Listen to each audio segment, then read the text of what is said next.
welcome to the FanCASTic 4 podcast. We're here to talk about things all related to Marvel Studios and a lot of other things as well. This is our second episode. Hope you heard the first. Glad to have you for the second. My name's Josh. I'm Bateman. I am Drew. And I'm Dustin. All right. Well, Drew, that was quite something. It's great. You know, let's start by talking about... What do you want to talk about, Drew? I have a lot of things I want to talk about, but I think what we should talk about is probably the fact that Spider-Man has been confirmed for Civil War. Let's discuss this right now. I'm glad you mentioned that first, because that's what I was going to mention first. That's what I was hoping that either of you would mention. That someone would mention first. Yeah, it's been rumored for a while, especially after Andrew Garfield quit or was fired. One of the two. You know, I heard he quit because... I heard he quit, too. I heard he quit because he was going to be fired. That's why I heard. Well... I heard it was because they always shot on Mondays. And Andrew Garfield hates Mondays. But yeah, anyway, he quit, and Sony I feel like they did the smart thing. They're pretty much renting the movie rights over to Marvel, and Marvel's taking it over. And I'm glad they did it in time for Civil War because, as some of us in this podcast may know, he's quite the character in Civil War. Yeah, plays a pretty crucial part. So I haven't actually read like the press release or anything about that. I know that we talked about it last episode.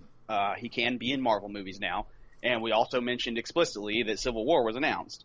But has it been explicitly been stated that he will be in Civil War? Yes, Kevin. They did. I can't remember who it was exactly. They didn't. I watched it. They did an interview with Kevin Feige, and he did say that he was going to be part of Civil War. It was going to be 15 to 16-year-old Peter Parker. So are they going to make another Spider-Man movie before Civil War to introduce a new Peter Parker? They're not doing an origin story. Basically what he's saying is they're going to just assume everybody knows the origin story by now. And the idea is that he has been there all along, just like no one's done anything about or seen anything. Spider-Man with webs in his body, or Spider-Man that has to make his webs with machines? I'm assuming if Marvel's doing it, it's going to be him creating the machines like he does in the comics. I'm actually expecting the opposite.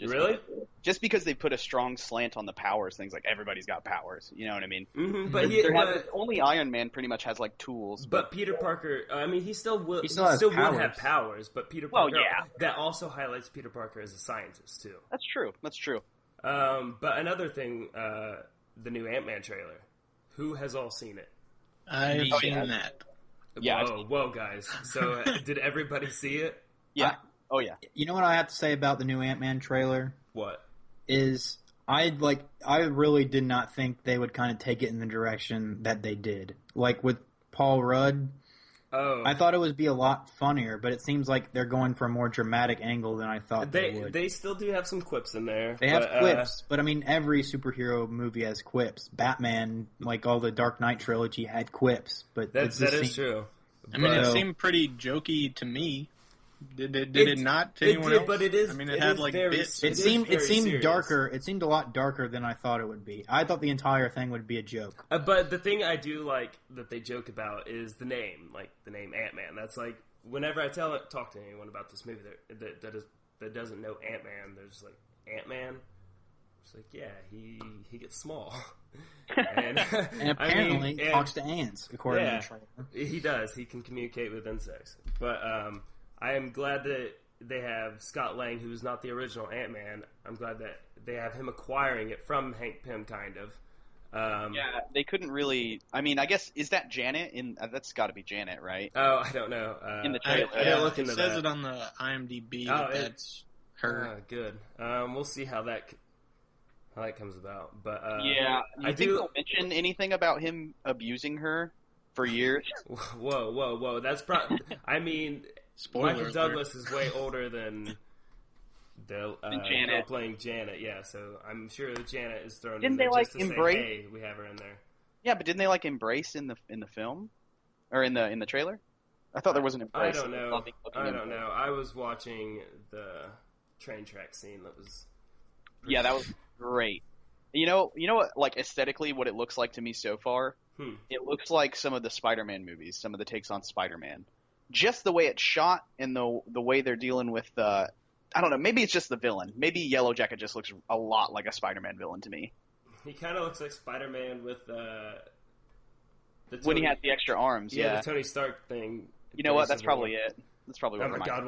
What if he gets it for Civil War? Oh, that'd be great. I wouldn't trust even 15, 16-year-old Peter Parker with the fucking Iron Man costume. Like, no thanks. That is true. By the time they do Civil War, he's supposed to be like post-college, so. I thought you said 15. I thought you literally just said it was going to be 15. Sorry, guys. I guess he's a scientist, so he graduated pretty early. In the comics, during Civil War, he's post-college. But in the movie, he's going to be 15 to 16-year-old. Got it. And the movie is just his origin story again. That's the thing. They're not. Yeah, they're not really doing much of an origin story with him because they just assume everyone knows it by now and is bored with it by now. Yeah, they're just gonna, assume everybody knows it and not worry about it, which I'm fine with. As long as you're not like, and sorry for any like Bangladeshi rice paddy owners that might be listening, but unless you're like a Bangladeshi rice paddy owner, I'm pretty sure you know the fucking origin story for Spider-Man. Whoa. Yeah. Nice. Come on, most Bangladeshi rice paddy owners do know the origins for Spider-Man. In fact, if you look at the numbers, most Spider-Man issues go to Bangladeshi rice paddy owners. Yeah, I would say the majority of them do. Yeah. So that's most. Anyways, Also, so how are we gonna know about these new movies coming out? Because I heard there is no post-credit scene after Age of Ultron. Well, they've already announced pretty much the release dates of all the movies up until. Well, I mean, but how are we gonna be excited for it? How do I get excited? They don't just. They might have announced. The only trailers aren't just in the post-credit scenes after Age of Ultron. That's the only time I get excited. No, I still don't know if I believe that. No post-scene credits after Avengers. I don't know. We'll see. I'm gonna stay. I'm still waiting on my Howard the Duck sequel. Because that shit was teased after Guardians of the Galaxy. Well, I mean, we have to wait till Guardians of the Galaxy 2, see what happens. He could be a big player in that movie. Wait a minute.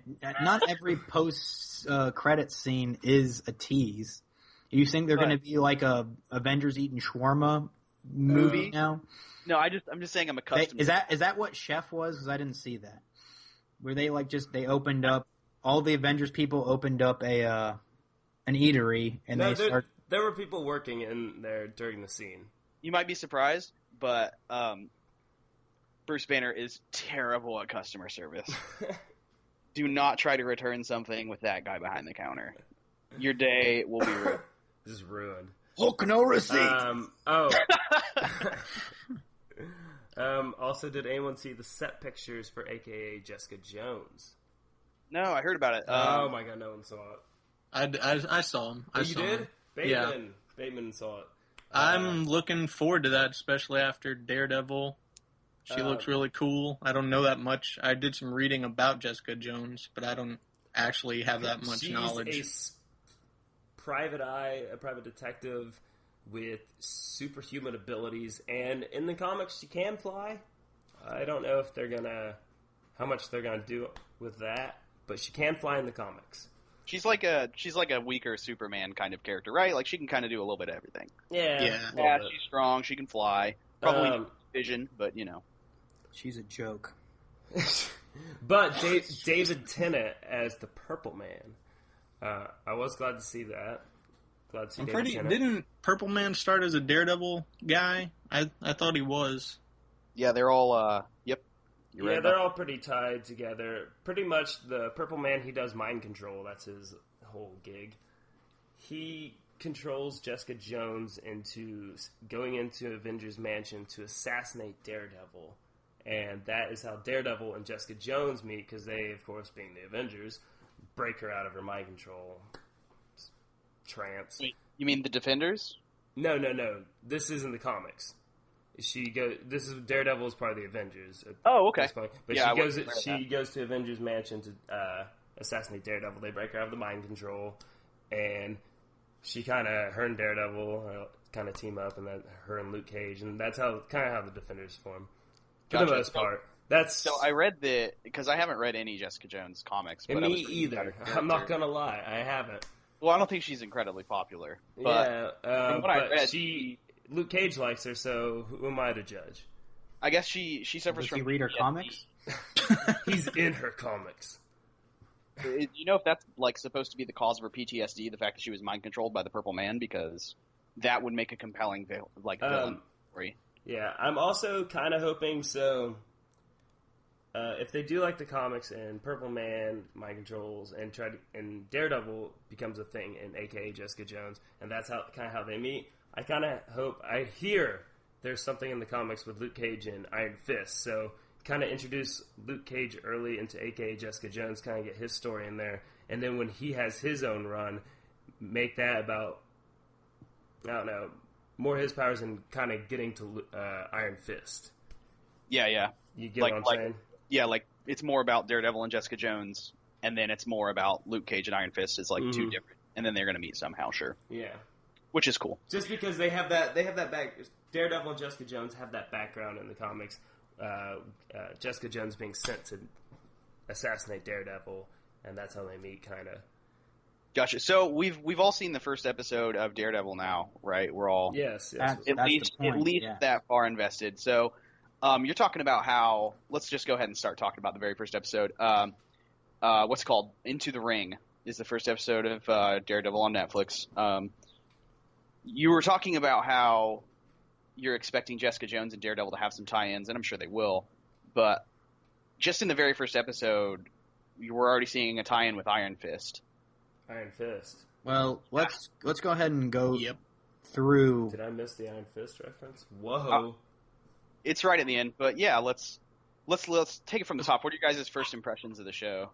Well, my impressions are good, but why don't we just run for people that might not have seen the show or people that did and don't remember? Why don't we kind of run through what happened in the episode, and then we'll talk about. I definitely rewatched it today. I can get it started. There may be some parts that I missed, but very first thing, it opens up, and it's you don't know who it is, I guess, at first, but it's a guy. It's Daredevil, I assume. It's Daredevil. It's actually not. It's this man walking up to a kid who got in a car wreck, and at that point, you're like, oh, okay, I get what's going on here. If you know anything about Daredevil, Matty Murdock becoming blind. Yeah, little Matt Murdock becoming who he is.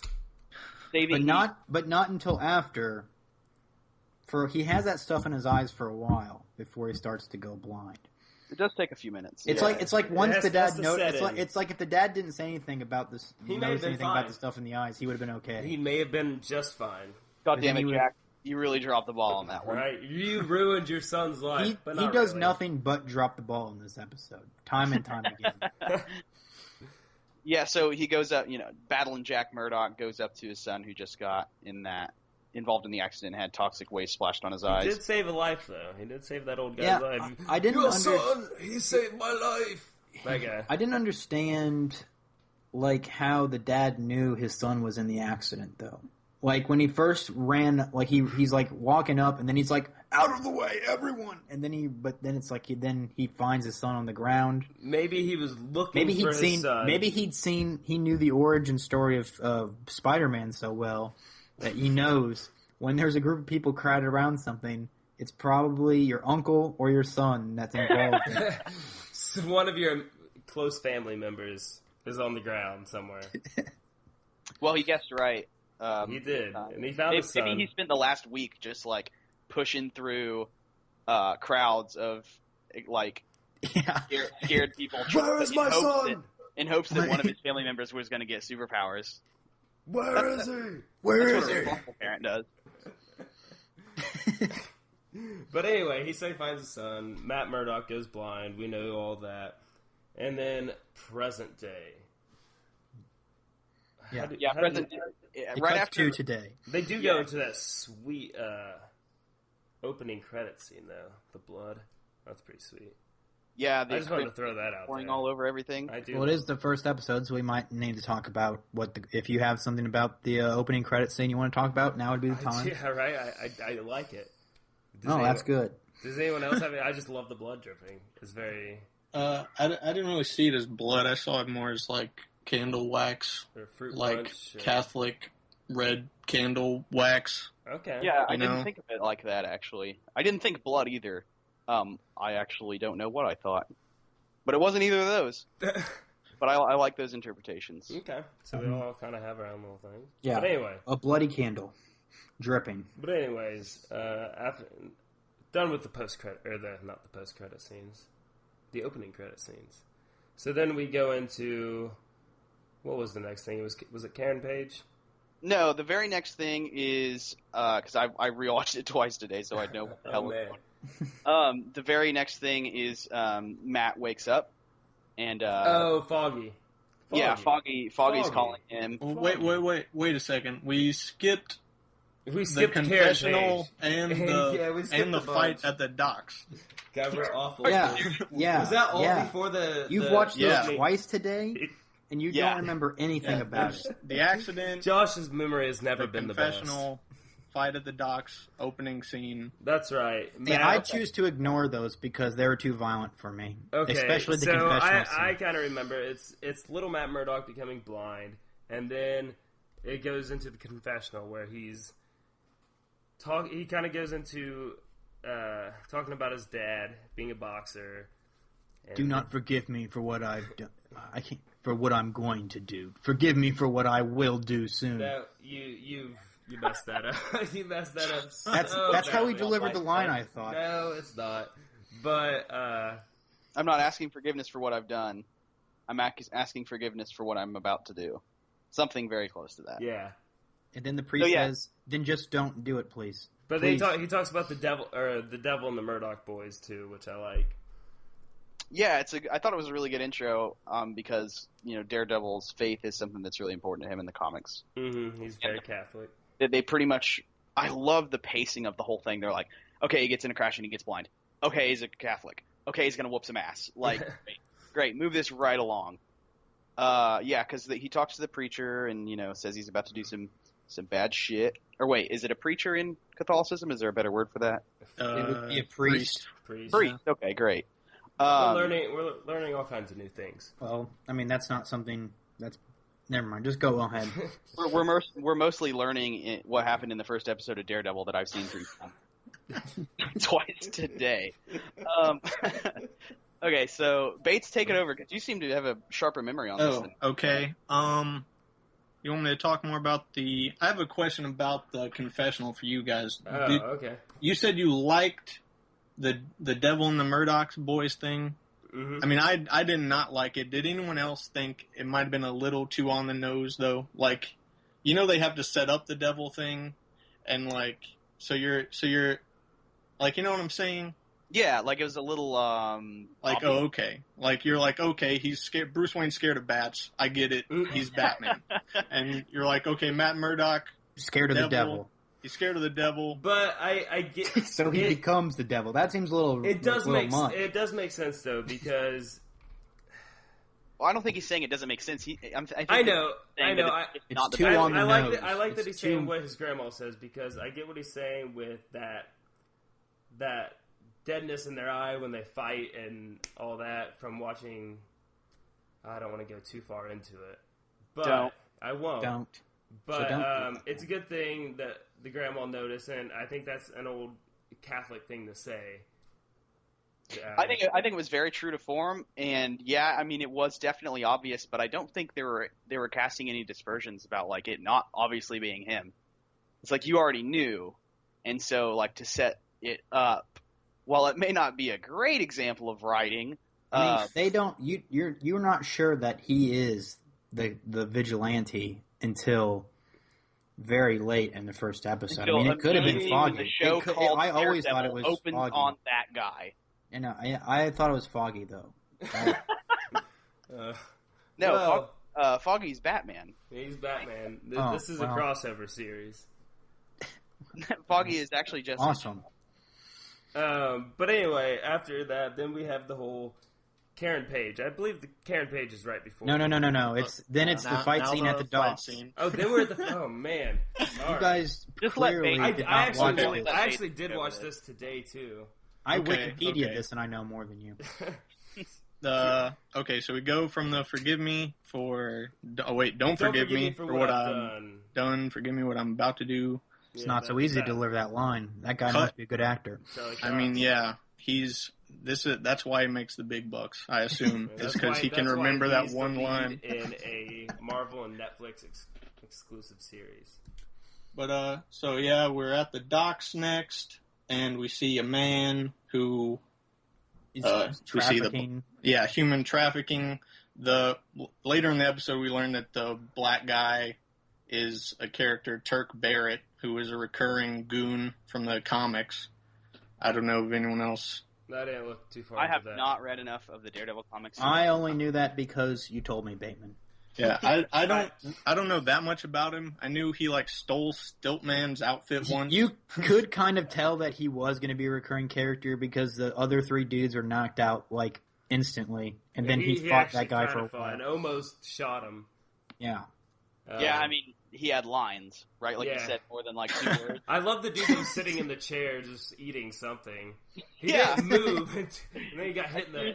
I seriously didn't notice that until my third watch. There's that dude just fucking sits there and watches his buddies get the ass. He just sits there and watches the entire time. I revisited Frank Miller's origin of Daredevil, Man Without Fear. Gonna do that soon. And that guy on the dock, there's a part near the end where Daredevil's fighting two guys on the dock, and he tackles them into the bay, and he's fighting one guy, and he uses his super senses, and he's oh, the other guy's kind of fat, so he drowns. He just says that guy's out of shape, he's not gonna make it.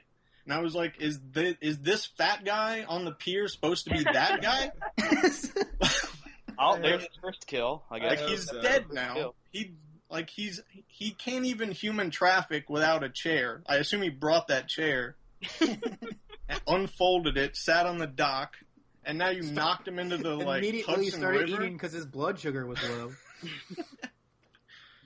Okay.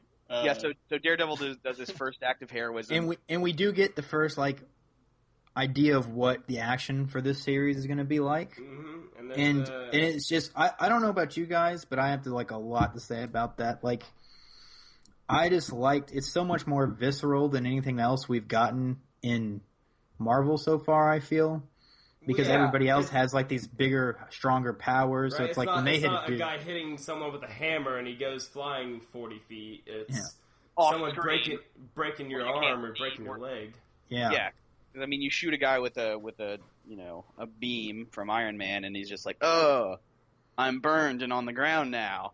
But Daredevil punches a guy in the side of the leg and breaks his fucking kneecap. That guy won't walk for months. That's awesome.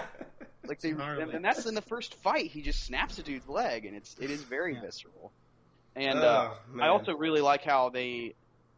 one of the coolest parts about watching Spider-Man fight is how he hops around, Mm-hmm. His agility. Yeah, and Daredevil bringing that to the table with all those spin kicks and when what was the black guy's name? At least in the comics, I don't even know if they say it. Turk Barrett, assuming it's the same guy, which you're probably right. When he pulls the gun and starts shooting him, and Daredevil hops from like container to container up the freaking wall, and like, it was really cool, showing what he can do, you know, showing off his stuff. Because a lot of people aren't familiar with Daredevil, you know, so you need to really like this make blind a good job at showing what's that. What's he doing out there? They don't know. You don't know he's blind. That is true. You don't know he's blind until you find out it's Matt Murdock. If you don't already know he's Matt Murdock. I thought if you're really fucking oblivious, you can miss that one. I've seen that. Who's in the hero? Who is can't it? be that guy. He's blind. I don't understand the story. Who is the hero? I don't understand. Is it the human traffickers? Are we supposed to be rooting for them? You know, guys, I've watched that episode 3 times. I still don't know who the fuck Daredevil is. 2 times today, still don't. They probably haven't introduced him yet. All right, so we can move past the fight scene. He beats up the human traffickers, and he beats the crap out of. We get to he lets Karen the girls Page, right? go. Yeah, finally to Karen Page. In the opening scene, then Matt wakes up. Well, hang on, Karen Page. Let's mention Karen Page for a moment. Okay, this is a big thing. She is there with a corpse in front of her.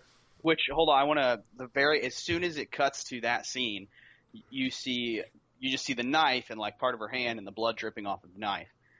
that scene right there, that shot, to me, it felt like that's what Daredevil, or Matt, would sense when he walked into the room. Like that's what his focus would be on. Like if you had sight, you would see the dead guy and you'd be like, oh my god, dead guy. But because of the way the blood was wicking down the knife and it was like in slow motion, I felt like it was drawing your focus to what Matt would have been focused on. But I thought it was kind of like stepping you in. I know, but I stepping into his eyes. Okay. Yeah, exactly. We got you. I thought I'll be really honest.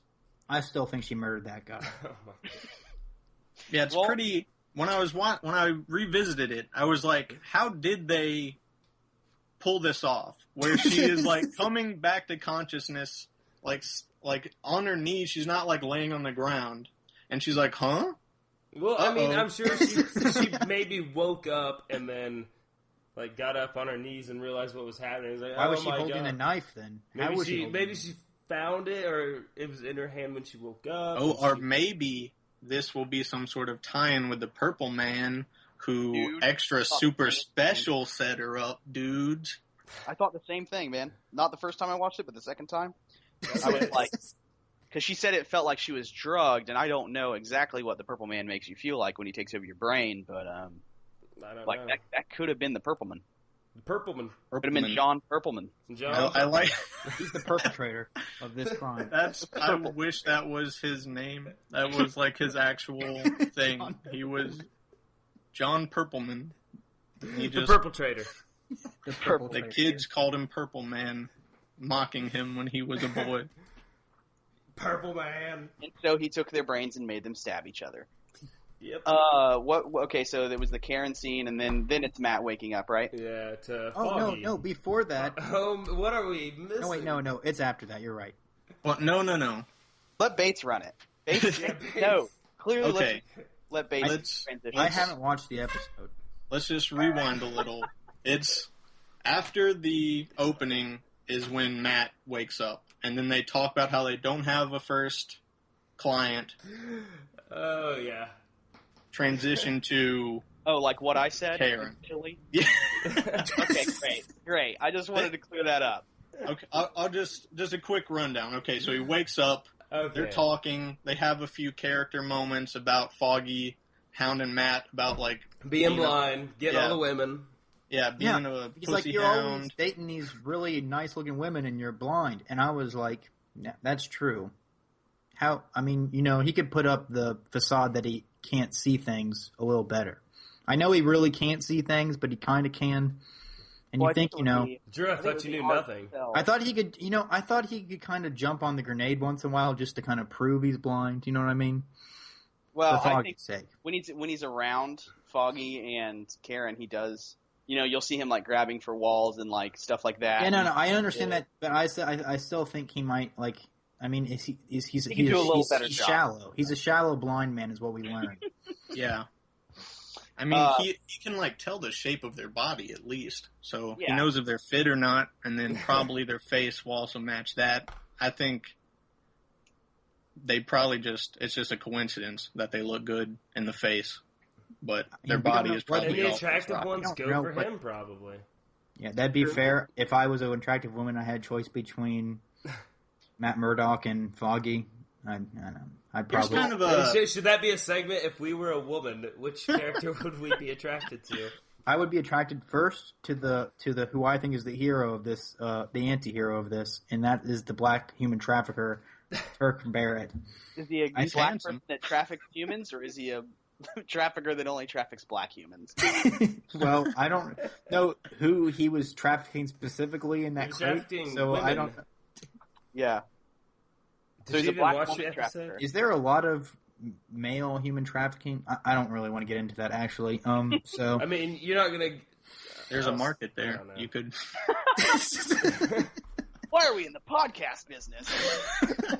What business? Oh man.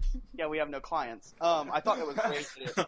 Then it cuts to someone holding a bloody knife across town. Guys, we are aggressively seeking new clients. So Bateman. Yeah.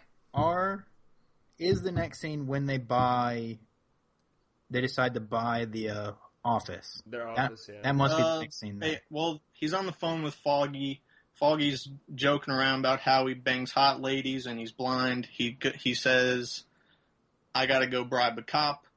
I'm joking. I'm not joking. We meet like his friend. And that's the minute that I said, this is an unreliable narrator right here. We don't know whether he's telling the truth or not. Ever. Anyway, he gives the officer some cigars for his mom. That's just a thing that pays off later with the Karen tip. But yeah, now they meet the realtor. Now we see Matt in action with a hot lady. Here's the thing that I think about that they later in the show, it's not really a spoiler. When he's just talking about how he sees or whatever, or how he can tell things or discern things, like with the listening people's heart, with the like tasting people's sweat, which is really gross, but you can taste it from like across a room, and like stuff like that. And he, at one point, is like, I could tell you were telling the truth because of all this stuff and your heart, basically. So do you think he uses these tools also to woo the sexy ladies? Like, he knows... Are you saying, like, he's, like, basically roofing ladies? Well, not roofing. He just knows what they want to hear. He does. Through, like, some weird, like, red So Daredevil pill is basically... What is that movie with Jack Nicholson? What Women Want? What Women Want. He's basically... I think that's Mel Gibson. Wasn't that Mel Gibson? Mel Gibson? Oh, sorry. Correct, it was Mel Gibson. I have no idea. Same guy, right? He's like Jack Nicholson from The Shining. He knows pursues women aggressively.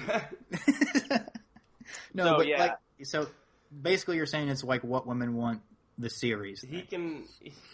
Well, yeah, I mean, if you can read the heartbeat... I mean, he's just a charming guy in general, but you can read the heartbeat, you can smell them. The pheromones. Pheromones, exactly. Like, if you're into it, he knows you're into it. Because your heartbeat and pheromones. Like, that's a huge leg up in the dating arena. Yeah, we should all go blind. And the blind sympathy. Yeah, and the blind sympathy. That can't hurt. Oh, At least Foggy makes jokes about it.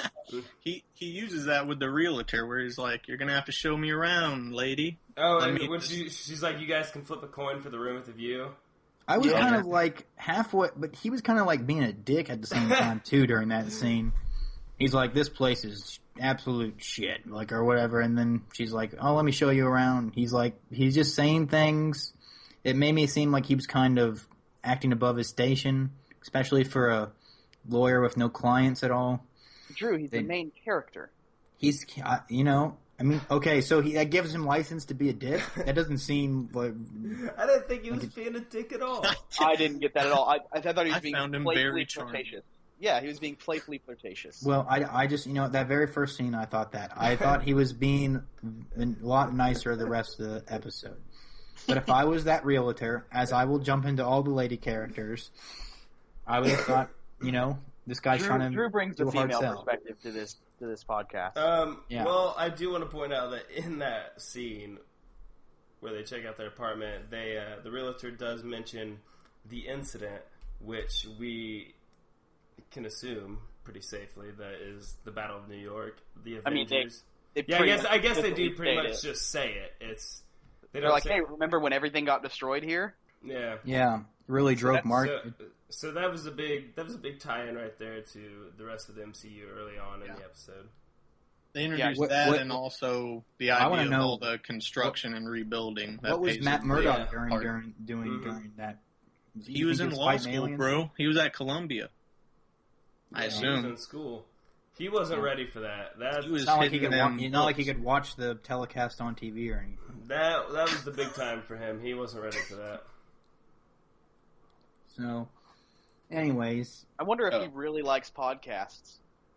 I mean, He might. Anyways, I don't need to explain that bad joke. I'll just leave that one. Anyways, they work through that. They decide to live there. Well, not live there. They decide to work there. They get the place. And what happens after that? Then they said they got to get their first... murder. Yeah, then Foggy gets a call from his bribed police officer. From Brett Mahoney. Brett Mahoney. Which isn't a very black guy sounding name. Whoa. Least black guy sounding name. Could be the most racist. I mean, I'll say it. We're all thinking it. Mahoney? Brett? Yeah. Brett Mahoney. Well, anyway. Is he a black guy in the comics? I don't know. I don't even know if he exists. He is in the comics. I looked up a bunch of information on a lot of the side characters. Brett's black in the comics. Okay. Nice. Not that it really matters. I mean, Heimdall's black. It's just us that's racist, not just us or me. It's a lot of freaking people that like comic books and movies. Unfortunately. But we can comment on how silly they are. We were cool that Nick Fury became black, though, only because he is modeled after Samuel L. Jackson. Yeah, that was kind of putting the cart before the horse, because they were like, hey, we need a new Nick Fury. Samuel L. Jackson would be a badass Nick Fury. Right? So let's just make a comic book version of him. He's already doing those crazy credit card commercials, and we know that he's good. No, those credit card commercials came after, I believe. No, I think he might have filmed them before and then released them after. Because he was originally Nick Fury in the very first Iron Man movie, but that's not what we're talking about. So they get the case and they go to the jail. They go visit good old Karen. I about said Claire, which we're not going to talk about that right now. Oh, good job. So they get the tip. They go to visit Karen Page, not whoever Claire is. Anyways, they visit Karen Page in the place, and they're like, "We're her lawyers." They're like, "Who are you?" The police officers that are interrogating her, trying to get her to confess to an obvious crime that she committed, even if she didn't mean to. And then they say, we're her lawyers, we'd prefer you to stop talking to her, and she is hesitant to, by they I mean Matt Murdock and Foggy. Does Foggy have a last name, or is that just... Foggy Nelson. Foggy Nelson. I thought Foggy and Murdock. Foggy Skies. Nelson and Murdock. Yeah. So they talk to Karen, and Daredevil uses... Sorry, Matt. Not Daredevil. He's not even that guy. Well, he is Daredevil as well. So. Well, not yet. Well, no. He's not Daredevil yet. You don't know that, Drew. Yeah. So wait, are you saying that he's not Daredevil at all? Not at that point, he's not. He doesn't. I'm pretty sure he is. I saw him fight in that first scene. This is the worst summary ever.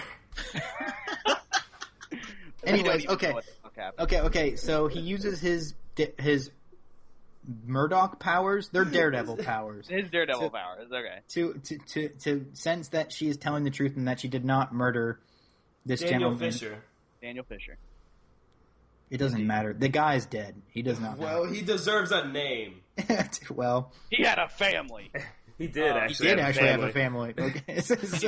Anyways, later episodes. Let's not ruin it for people. That's later episodes. He's related to Derek Fisher and Bobby Fischer, and Derek Jeter, and Jeff Fisher.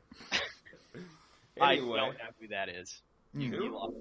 Well, that's for the Tennessee and I guess St. Louis fans out there of the NFL. Anyways, word up. Yeah, so they talk her into basically letting them represent her for this case, and no one has any money. She doesn't have any money. They take her on for free, kind of. Yeah, even though they have no money, they need money. That's part of it. But hey, it's a good case though. Yeah, they're like a group of people that they make one cheap film to show how good they are at making movies, so they can make a better movie later. Yeah, exactly. You do pro bono to get started, just like these podcast episodes. The third one will be $3.99, and they're just going to scale like that. They're just going to keep scaling like that. We're that good, I can't afford to download my own podcast. That's okay. So I feel like this synopsis is dragging a little. You might as well just watch the episode. Well, that's why I need this synopsis, because I don't know what happened. Clearly. Okay. So it's pretty. So they take the case. Someone tries to murder Karen while she's. Yeah. Theme of the episode. They have Wesley, James Wesley, I believe is his full name, and you find out, or he comes to talk to this guy who's just trying to eat something at a park. There's a lot of people just eating. Yeah, and he has live video of his daughter, blah, blah, blah. He pretty much has him in a backed in a corner. So the guy has to, instead of paying his debt, do a job for Wesley's employer. No name has been mentioned yet in the first episode. But that task that he needed to do was to kill Karen Page in prison. Karen Page fights back. That doesn't happen. So then Murdoch... Wait, what doesn't happen? The murder. Sorry.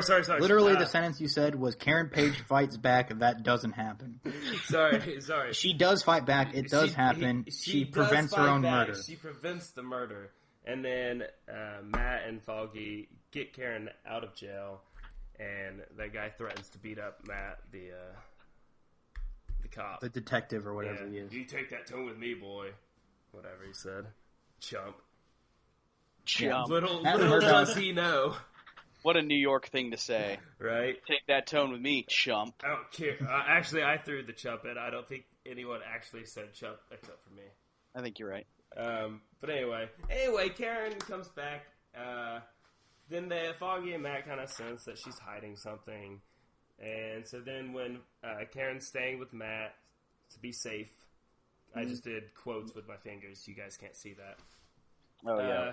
Karen sneaks out in the middle of the night. Of course, Matt with his Murdoch powers hears her leaving, and he follows her. She goes back to her apartment. Of course, guy shows up to kill her. Tries to get this USB drive that Karen was grabbing from her apartment that had the pension files of the company she worked for.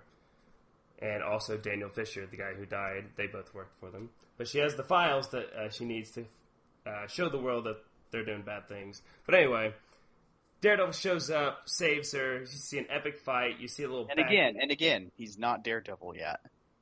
He's the man in the mask at this point. Okay, the man in the mask. Foggy shows up, fights him. Foggy shows up. The man in the mask shows Busts up. out some just sweet kung fu. And you see a pretty awesome fight scene. And when the man in the mask goes down, we get to see a little background of young Matt Murdock and his dad, who was a boxer. Obviously not a very good one. But that kind of gets Matt or the man in the mask to get back up and continue fighting. I really like how they keep coming back to, every time he gets knocked down, like if he's knocked down for a second, it shows a scene of his dad and the shit that his dad went through, for him. And that's great for character development, I think. Yeah. Show the guy's motivation, show where he comes from, and I really liked how they did that. Mm-hmm. I also really liked how in that fight scene, or in the fight scenes in general, they use a lot of grappling and like breaking furniture, because in a lot of shows I feel like it's like punch, punch, kick, kick, punch, punch. There's no like judo throws and like smashing into shit and slamming people into stuff like happens, in real fights, presumably, when you're trying to kill a guy with your bare hands. I also love how they don't spend too much time like strictly on him as a child becoming blind and kind of going through all that. I like how they do it in flashbacks. Arrow does that a lot with Oliver Queen becoming a badass Green Arrow, but I like how they do that. They don't spend too much time in the origin. They bring it up when necessary. They just show him already as this crime fighter. Yeah. Yeah, cause it's too boring to draw it out. So we get the fight scene, and he takes the USB drive off the guy who got it from Karen, and he doesn't kill the evil dude. He drops him off, handcuffed with the USB, or tied up or whatever, with the USB taped to him so everybody will know. That Union Allied is up to no good. Yeah. And so that's basically... And then you get another episode with you can't forget the nice little montage that they end with. Yeah. They end with a very strange montage, I like it. It kind of sums up what's about to happen. I didn't understand why Turk Barrett was so happy to get another gun. Clearly, he wasn't very good at the first one. He was smiling. Like, I've never seen such a smile on a guy. Maybe he got a better one that he thought was going to help him. He's like, this is the one. This one was specifically designed to kill blind people. I also want to point out we do see some of the big players in the evil department of Daredevil. However, we don't see Wesley's employer. He does have a phone conversation. He does have a phone conversation. We hear his voice. That is all that we get from him in episode 1. But there is another villain from the Daredevil comics that is in the episode. Did anyone catch who it was? It was in the core group of villains. It was the Japanese guy. Oh yeah, well there are a few, I guess. There was a lot of them. I saw a bunch of villains in the universe. Sure. I mean, half the characters were villains. I guess half that whole group. Yeah, because Lau and but Leland Owsley is the Owl. Yeah, the Owl. The Owl. I just saw today that's Marvel's character of the day or something like that. No, really? Yeah, that's Leland Owsley, the accountant. And is the Japanese guy part of the Hand in the comics? I didn't look into that. I just kind of guessed that he would I don't be know part if of the he Hand. is specifically, but not by name, but they have like thousands of ninjas in the Hand. And he does have hands, so that's something. He does, in fact, have hands. Most decent ninjas, I assume, have hands. Okay, you press too far, sir. There's those references. That montage at the end also shows a not drug manufacturing, but like a bunch of people putting drugs into little baggies. And I am not nearly well educated enough to recognize this myself, but the symbol, the little dragon-looking symbol that is on the packages is the same. The drug packages is the same symbol that's on the chest of the Iron Fist villain, Steel Samurai. Who I guess it's a major player, but I've never read Iron Fist, so I wasn't sure. I think you mean Steel Serpent. Steel Samurai's a Wolverine villain, right? No, I'm sure somebody has that name, but Steel Serpent, that guy. My bad. One other reference from the episode that if I had not revisited Man Without Fear, I wouldn't have got is when Wesley is talking to the guy in the park. He brings up some money that he owes to a Mr. Rigoletto. Mm-hmm. Yeah. And in Man Without Fear, we see Kingpin snuff out Rigoletto with his giant fucking meat hands. It's actually a really creepy scene in the comics because Rigoletto is like, we're not going to do any porn stuff. We're not going to do any weird drugs. Just stick to the old-fashioned rackets. He's like a gangster of a different time. But then Kingpin creepily walks up behind him and puts his giant hands on his shoulders. And then Rigoletto is like, yeah, that feels nice. And then he's like massaging him, I guess. And Rigoletto's like, you know how to do me right. I don't know what type of relationship they had that got Kingpin to this point, but then he like smothers him with his giant hands. But James Wesley in that scene is like, Rigoletto is retired. Now all of his books go to Kingpin. So I guess we can assume he does not say that. So he says, spoiler. I'm sorry, the employer. Edit that out. Edit it out. Put a bleep. Yeah. No, we will not edit anything out ever, because that's a lot of work. Anyways. Okay, so that's basically, there's a montage of, you got evil stuff going on in the city. And Matt Murdock at the gym punching the shit out of that punching bag. Yeah. Another little reference there. Yeah, bring it in. I know what you're going to say. There, you can see in the background of the gym, there's a flyer for the event of Murdock versus Creel. Now, that does get addressed in the show through the flashbacks, but even not to go anything further, but Creel is the Absorbing Man. He was in an episode of Agents of S.H.I.E.L.D. So there's no way that Murdock could have won that fight. Well, you don't kill the other guy when you're boxing. Right? I mean, that's not the goal. And I really don't remember. What does Absorbing Man's do? Does he not absorb things? He this might have been before he could absorb things. Yeah, this actually may have been too. I'm not 100% sure on that. I can't remember I can't remember that episode of Agents of S.H.I.E.L.D.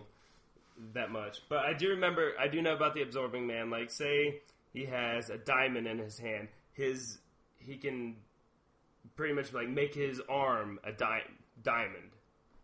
You get what I'm saying? Well, then so really boxing doesn't help. It doesn't really help him in boxing that much, because what's he got in his hand? He's got gloves. A rock? Like, you put iron in under those gloves still? First off, that would be cheap. They weigh your gloves. You can't just put things in them. They do that. That's how people used to cheat. All he has to do is hold it in his hands. Or touch. They wouldn't let you do that. They'd watch you get taped up and put your gloves on. Well, that's fine. Anyway, that was another little tie-in with Agents of S.H.I.E.L.D. All right. It, of course, was a much younger Creel. Yeah, he's not like real old in the Agents of S.H.I.E.L.D. episode, but it has been confirmed that is the same Creel. Murdoch that's who it is. Just hits children. But then at the end of the episode, after the little montage, we see the man in the mask up on the roof, listening, using his awesome hearing abilities, and we did earlier before that see the guy get taken out of his car, beat up in front of his kid, and his kid taken from him. Yeah. And then when we see the man on the mask and on the top of the roof, he hears that, and that's where the episode. And I was kind of disappointed because we never saw Daredevil. You know, the show's called. You're going to be disappointed a lot. You're going to be disappointed for 12 and 3/4 of a season. 12 and 3/4 episodes. Wow, just spoilers. So many spoilers. So many spoilers, Bateman. Anyways. It's spoiled for anyone who fucking clicks on the link on Netflix now. Anyone see that? Yeah, me out. What happened? The icon on Netflix is the red suit. Him in his red suit. Oh, yeah, that is. It's kind of a bummer that it shows you, but so it is pretty sweet when you see it. Anyways, so now we've gone through the entire episode in a way that no one will be able to follow it at all. What do you guys think of the very first episode of the man in the suit?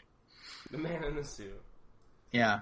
That's what I'm going to call it. The man wearing different types of glasses. Various suits. The man of various suits. Yeah, that's actually was my superhero. Matt Murdock in his Technicolor Dreamcoat. I've never heard a joke fall so flat. I mean, I liked it a lot. The show is still fucking called Daredevil, regardless of whether he is Daredevil. Okay. So it's Daredevil. What do you guys think of the first episode of Daredevil? Thank you. I was a big fan of it. It met my expectations. I was maybe a little too hyped for it, but I felt like it was a much darker take from Marvel. You know what I really liked about it? What did you is really a problem I have with the MCU because I'm not like I really have enjoyed like every Marvel movie I've watched. But one thing I do think I have a problem with them is that we don't, like, the way that stories and stuff develop isn't character-based, it's based on events.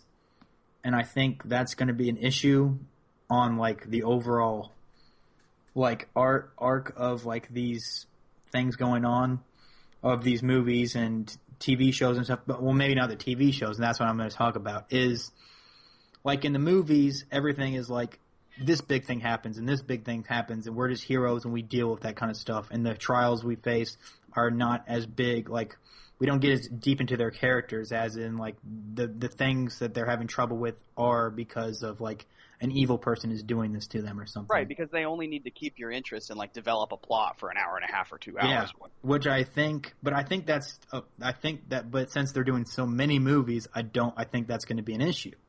Because those characters are like making multiple appearances and like you have to give a shit. Yeah. So if they don't develop a character. Yeah, and so I think that's a problem. Like I think Iron Man, his character has been developed a little bit through his movies. Like we go into like that he has a problem with alcohol and stuff. And so like those kind of like internal conflicts for the characters I would like to see because I don't really find flat like Superman characters, you know, that are just good all the time. They're not entertaining. And I think that this show does a good job of kind of giving us that part of the Marvel Universe where we do get this kind of new kind of character development. It does have moral issues and stuff that he has to deal with. I was actually thinking about that when I was probably about halfway, a little bit more through the season. And I was like, man, I probably know more about this character in the MCU than any other character individually, just because you've spent 12 hours with him, give or take 12 hours of learning about him, his villains, what he's up against, just everything. Now, do I think that they need to do like a season for every hero? No, But do I think that, they might need to delve a little more into the character side? Maybe Ant-Man does that. Maybe their new movies do that more, because it does seem like Marvel might be going a little bit darker now. Maybe not just darker, but I think exactly in the direction that you want, because you don't have to develop Thor's character, because he's pretty much everybody knows who Thor is. I mean, he's no Superman or Batman, but like a lot of people know who Thor is already, so you don't have to spend as much time on it. But with people like Guardians of the Galaxy, who nobody's ever heard of, like I thought the character development in that story. Yeah, like I mean, like for like especially for like Rocket Raccoon and stuff. I mean, even though it wasn't like a person acting as them, I think we got a lot more deeper insight into those kind of characters where you're like, oh, like they do have issues outside of just, people doing bad stuff in the universe. Yeah. And you gotta think, the main Avengers have had multiple movies, pretty much, except for Hulk. Mm-hmm. So we all know his issues, though, so. Yeah. he gets mad. He wears that shit on his sleeve. He's very upfront about it. Yeah. Mm-hmm. So, I'm I think Thor is basically the main guy I was worried about. Not because I understand that everybody knows who he is and everything, but it's like, why should I care if he's having a hard time when he can just go back to Asgard and stuff and, still be a god? I want to know a little bit more. I haven't seen the second Thor movie, so maybe Are you serious? Oh, man. Hey. Yeah, you gotta catch that. It's so much better. It is. Well, I mean, do they develop, does he have, like, these kind of... Yeah. Oh, yeah. He's very conflicted for several reasons. But okay. I think I know what you're talking about, especially because he is one of those more Superman-like characters, because he can kind of do everything in any situation. He's damn near invincible. You don't feel fear for the guy, really. Yeah. And I think that's another thing that this does well. Like, I know Bateman was telling me that they have, like, all the fights take a really long time. And it's like, it seems like he's not progressing at all in his abilities. But at least in this first episode, because that's all I've actually seen, it's like you do feel a sense of peril for Daredevil, where I don't feel like I ever there's a couple times maybe you feel that in the other Marvel things, even with like Guardians of the Galaxy or something. So. Yeah, because he is vulnerable. I mean, the character. Yeah. He's wearing like Under Armour and sweats. Hey, man. I feel invincible when I'm wearing my Under Armour and sweats, though. But yeah, that he does get developed not just in like a personal way, but also in like a character powers way. Mm-hmm. Like, they explain more of as it goes through and good stuff like that. So, I know. I really enjoyed it. I think, like, I don't know. I know you didn't even know. I don't even know. I was going to say something about, like, comparing it to Arrow. And the first two episodes of that show, I feel like they're very kind of similar. Is that we get this new kind of vigilante, and we also get like a view into like a person coming into a new world. Like their new world is becoming lawyers and doing lawyering things. So lawyering things. I mean, I'm not a lawyer yet. I still have to take the bar. No, that would be after I get into law school. Oh. The LSAT. I like that line when they first meet Karen. They say she asked how long they've been practicing law. And what time is it? What time is it? 7 hours. Oh, I was going from the time we got desks. Yeah, that's it. 7 hours. All right. Does anybody have anything else to wrap up about the show? I loved it. I don't have a whole lot to say. I really liked it. Yeah, I can't wait to get into some of the later episodes. I will say I have finished the series already. I don't believe you. Oh, I have. You need to tell me everything that happens. You want me to tell you everything that happens right now? No. Daredevil dies in episode 4. I would be so excited if that does happen. Like Foggy picks up the mantle. I mean, wait, Foggy was Daredevil. Yeah. Foggy's dead now. Right before Matt dies, he pokes Foggy in his eyes and blinds him. You'll thank me later. My final thoughts on the show, not the show, episode 1 so far, would probably be, as I was watching it, I was like, will this connect with people who don't know Daredevil? I am pretty acquainted, like I know a little bit about Daredevil. I read him for a long time when I was young and stuff.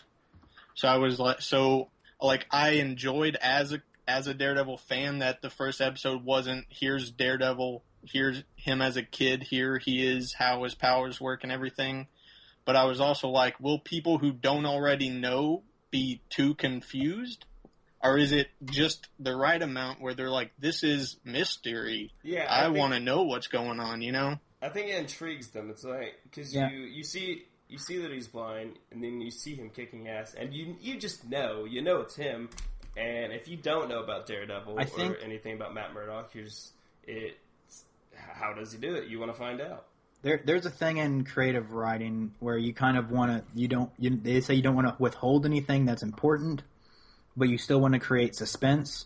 And I think this does a good thing because it tells you everything you kind of need to know, but you still have the suspense of wanting to find out new things. So I think they actually drew that line pretty perfectly where people who don't know who Daredevil is will definitely be into the show, and people who do know Daredevil is and know a lot about the universe and everything, there's enough in there for them to also enjoy it as well, even if they know the origin story by the back of their hand, on like the back of their hand or something like that. I mean, a lot of like some of the most popular shows on TV today, right, are like procedural dramas, cop stuff, lawyer stuff. Like it's got all those hooks. So people that are into that sort of TV like can get into this just because of that. And it's got great ass kicking in it. I don't think another television show has that level of ass. It did get a little bit higher of a rating than the other Marvel stuff, though. It is on Netflix. It says TV mature. I've heard PG-16, but that was for the side boob. The side boob. Yeah. Yeah, which I noticed that. I did upon my second and third watch. Yeah. You noticed it over and over as you kept going back to see it again. It was very. That's really the whole reason for the third watch. Yeah. Yeah. The third watch was just 48 minutes of side boob. That's why I don't remember anything else. All right. So, do we want to go ahead and jump into verses then? Yeah, I feel like that's a good wrap-up on our awful synopsis. Yeah. I think I think everybody has a perfectly clear picture in their head, even if they haven't watched the show, what we're all about. Or we're all about. Of course they know we're about. We're about not summarizing things very well. But we'll get better. Yeah. No. I refuse to get any better. I think that's the best I could do. They probably have about, like, they picture the story of episode 1 about as well as Matt Murdock actually sees the world around him. Just blurry figures. Got the broad strokes, but... Our rendition is basically if he would have got hit in the ears. Like, we can see what's going on, but we really don't have a clear picture. All right, so do we want to get new teams this time? Who was on my team last time? Drew? I was on your team last time. Do we want to mix it up a bit? Do we want to stick to the same Well, then teams? it should be... We shouldn't do the same teams, but also me and Drew should roll. Yeah, me and Josh. Okay, you guys can roll. So, I'll be on Josh's team. Okay, I'll be on Bateman's team. Let's do this, Josh. I am rolling. I'll roll first. Okay. I got... Which Earth do I need to pick? 616, right? Yeah. Okay. There's no powers or anything for What's this person. The name? It's Cersei. She's an ape woman. How is that? What is with the ape? Should I re-roll? There's nothing about her at all. History of characters unknown. She's just standing. I don't care. Re-roll. Okay. While you're re-rolling, I got mine, and it was literally my first click. I got the Wasp. You got the Wasp. Perfect. Yeah. Okay. I got Bertrand Crawley. I know that name. Who is he? He is. Well, the history of him is unknown, but it does have strength level. Let's see this fella. His name is Bertrand Crawley, as in Bertrand. No known powers, and he appears to be an old man walking with a cane. Crawley has a natural flair for the dramatic and behaves as if he were a member of British aristocracy, rather than a man living on the streets of New York. Strength level below average. In his prime, Not even that. He's like prime at Crawley, below average for an likely old possess man, the strength or level just of a normal, healthy adult male. But with He apparently 18 looks like Keith Richards. Oh wait, he does have an alias though. Creepy Crawley. Oh. How? And he also has equipment. A reusable teabag. Pre-use. His occupation is homeless informant. Okay, so he informs the homeless. He was also a textbook salesman. So I think what's going to happen is he swats her out of the sky. Is gonna be like a cane. Wasp is going to be sent out on a mission from the Avengers because someone's been bugging the homeless down near Avengers Mansion or something. Wait, what do you mean, like bugging, like putting like he is the homeless microphones and stuff on them, or like bugging, like just like bothering them? Bothering them, okay. Bugging them, whatever you want to. Throwing the actual insects at them. They're so bothered because he's informing them because his occupation is a homeless informant. Yeah, so he only goes informs homeless people about things. About the textbooks that he was trying to sell them, really. That's all he's informing them of. Which is not a great business model. Just trying to get homeless people to improve their lives. Learn something. Learn a skill. Learn a trade. The Wasp is going to be sent out there to, just kind of quietly remove him from the area. Jesus. And he looks like a character that wouldn't put up with that. So I'm sure he's going to try to swat at her with his cane or throw a textbook at her. And she's going to be forced to take action. And kill an old homeless man. Hey, whoa. She's not going to kill him. She's definitely doesn't have the moral high ground in this battle. She'll probably just knock him out and just call back into the trash heap he crawled out of. It's sad. This is like a tragic battle here. Why would you do this? It says he's perpetually surrounded by a buzzing horde of flies. Does that help him at all? Well, probably because he stinks. In any way, can that... I mean, the flies will... It does sound like it would be kind of useful, to be honest. I mean, a bunch of flies versus one wasp, But she could just not go wasp size. And so she's just going to walk up to a normal size and beat the crap out of him? I mean, I don't see why not. She's gonna go back to Avengers Tower and have to just take a long look at herself in the mirror. He's gonna hit her across the face, and then he's gonna reusable teabag her over and over. I like a Mortal Kombat with fucking Bertrand Crawley as a character, and his finisher is the reusable teabag. Here's how I picture it: the Wasp goes up to him. Because he's been informing homeless people too much, and they know too much, and that's dangerous. And she says, hey, listen, you old fuck, I'm going to have to ask you to quit bothering homeless people because I'm an Avenger, and the most important thing I have on my plate right now is to make sure homeless people aren't being bothered. So listen, can you kindly fuck off? And he says, go ahead, you can be him. Please. That'll be fun. Have you studied mathematics too in school yet? I'm literally a super scientist. I'm pretty good on the whole textbook thing. I have a personal library. I've written books, so I'm good on that. Thank you. Can you kindly fuck off now? I can't walk. You'll have to carry me. I don't know if these wings are like good. What do you weigh? I haven't eaten today. I don't know if I've got it in me. I weigh as much as a man down on his luck with cancer who is homeless and hasn't eaten not in very 3 much. days. Listen. You're covered in flies, and I'm pretty sure that teabag is like 100 years old. I can see it dangling out of your friends.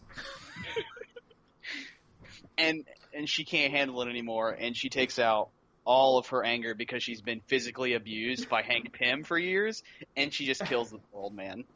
She just kills him. This is how I want it to go. And as she's blasting him, there's like flashes of Hank Pym striking her that fucking one time on the screen. Yep. She's like, never again. Carefully treading the line between comedy and tragedy. And then as he dies, his last words as he dies is, "It'll get better."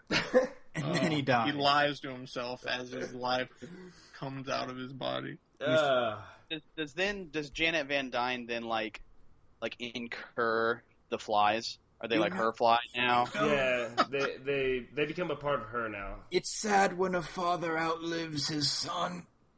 Oh, little Jimmy, he's dead. Is he? And I can't even remember the name of my ex-wife. All right. Oh man. All right. I think that's a good place to end now. Do you on a dark note about a dark news series. Some poor homeless guy that was just trying to inform other homeless Moon Knight guys. is going to be pissed when he finds out, though. Yeah, his homeless That's true. dead because His only associate. Okay.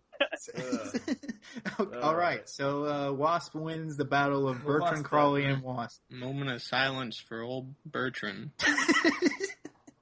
I don't know why she had to kill him. It seemed unnecessary. Years of pent-up rage. But anyways. That's a good place to end this episode. Sorry, guys. Sorry. All right. But, well, that works for me. All right. Well, I'm Justin. Let's never speak of this again. I'll bring it up every time. Oh, my God. I'll never Crowley forget you, Bertrand. Please. Anyways. This episode for Bertrand Crawley. Yeah. This episode in memory of Bertrand Crawley. Another dedication I want to throw out, a real one though. I want to thank Derek North for providing art for our various social media platforms. It's very nice. Thank you really Derek. like what he's Yes, done. thank you, Derek. We love you for that. And fingers crossed, we're getting a little thing for a profile picture too, so we can look even snazzier on the web, get more people to click on it and listen to our stuff. Hopefully. Yeah. Hopefully. We'll see what happens. And then after they listen, never listen again. Never listen again. Hear how racist we are. I think we'll subtitle episode 3. Start here. just start here. Wait. Bertrand will never let us forget. Bertrand will be back while we sleep. All right. Well. All right. Well. I'm Drew. I'm Bateman. I'm Dustin. And I'm Josh. Thanks for listening. We'll see you in the next exciting episode of the FanCASTic 4.